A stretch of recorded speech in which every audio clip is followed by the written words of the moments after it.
Oke, semua pendengar setia cerita Larismas YouTube.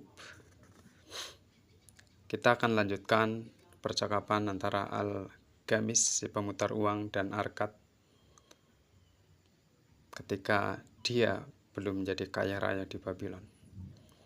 Kemarin Algamis berkata kepada Arkad, "Wahai Arkad, kutemukan jalan menuju kekayaan ketika aku memutuskan bahwa sebagian dari seluruh perolehanku harus kusisihkan untuk diriku sendiri.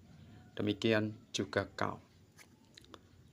Arkad kemudian bercerita, kemudian ia terus memandangiku dengan pandangan yang dapat kurasakan kejam.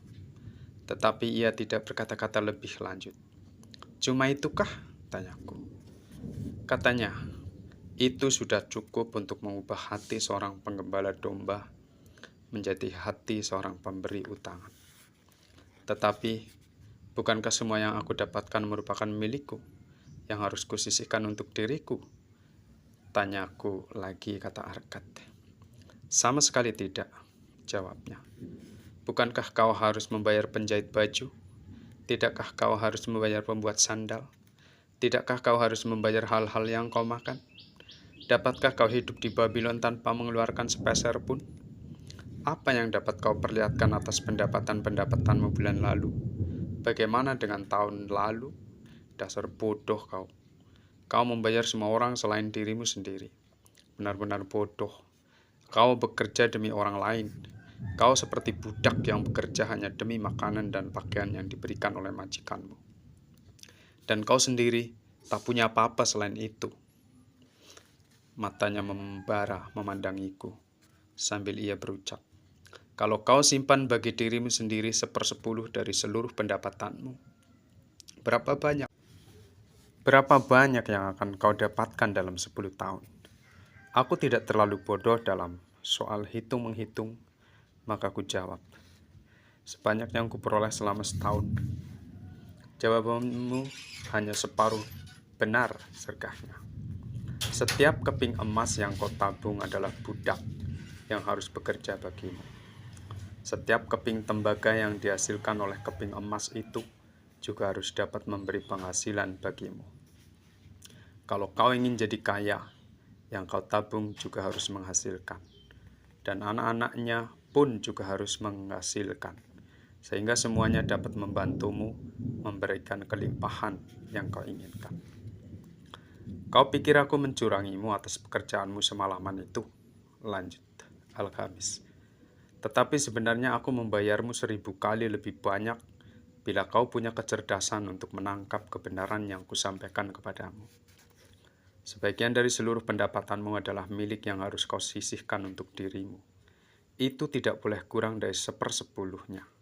Tidak peduli seberapa sedikit yang kau dapatkan. Ya, minimal 1/10-nya. Kalau bisa ya lebih besar lagi. Bayar dulu dirimu. Jangan membeli baju dan sandal lebih daripada yang dapat kau bayarkan dari sisanya. Dan masih ada cukup untuk sisa makan serta uang sosial dan kurban silih bagi para dewa. Kekayaan itu seperti pohon yang tumbuh dari benih yang kecil. Keping tembaga pertama yang kau tabung merupakan benih dari mana pohon kekayaanmu akan terus tumbuh. Semakin cepat kau tanam benih itu, semakin cepat pula pohon itu tumbuh. Dan semakin rajin kau pupuk dan sirami pohon itu dengan terus-menerus mengisi tabungan, semakin cepat pula akan kau nikmati kerimbunan di bawah naungannya." Setelah berkata demikian, ia mengambil lempengan-lempengan batu tulisnya dan pergi. Kata Arkad, "Kupikirkan dalam-dalam apa yang telah dikatakannya kepada aku. Wahai saudaraku, Kobi, dan juga kau. Dan tampaknya masuk akal juga.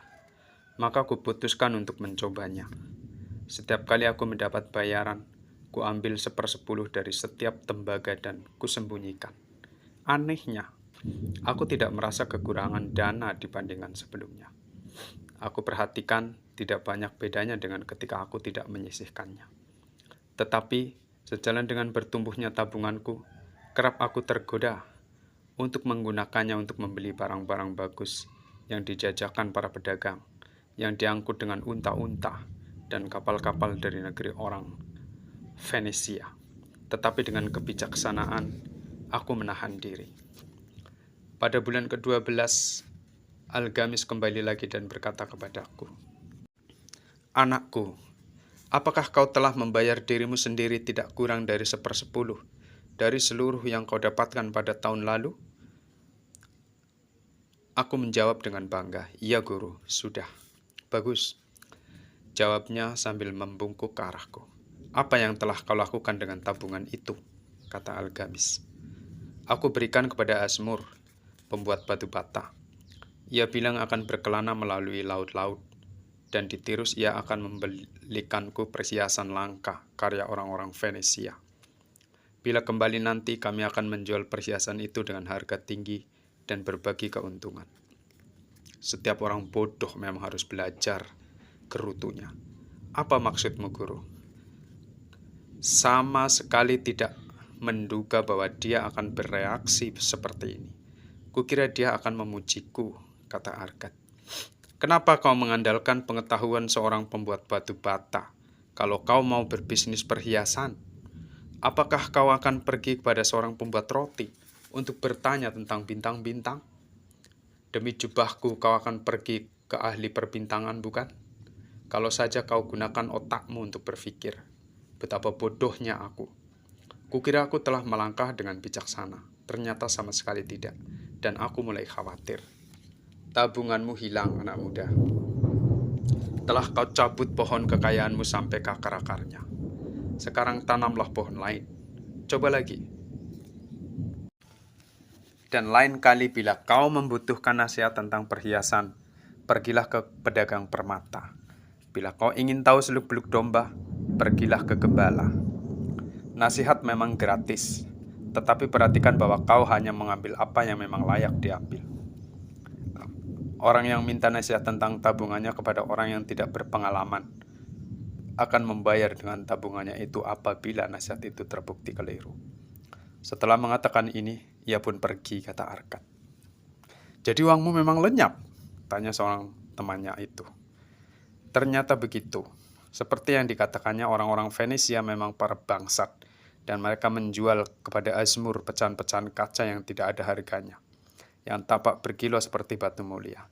Tetapi karena Algamis telah memperingatkan, aku pun menabung lagi setiap 1/10 tembaga. Dan karena telah membangun kebiasaan menabung itu, aku tidak mengalami kesulitan lagi. Sekali lagi 12 bulan kemudian, Algamis mendatangi ruang para juru tulis dan menyapaku. "Kemajuan apa yang telah kau dapatkan, wahai Arkat, sejak terakhir aku bertemu denganmu?" "Aku membayar diriku sendiri dengan setia," jawabku.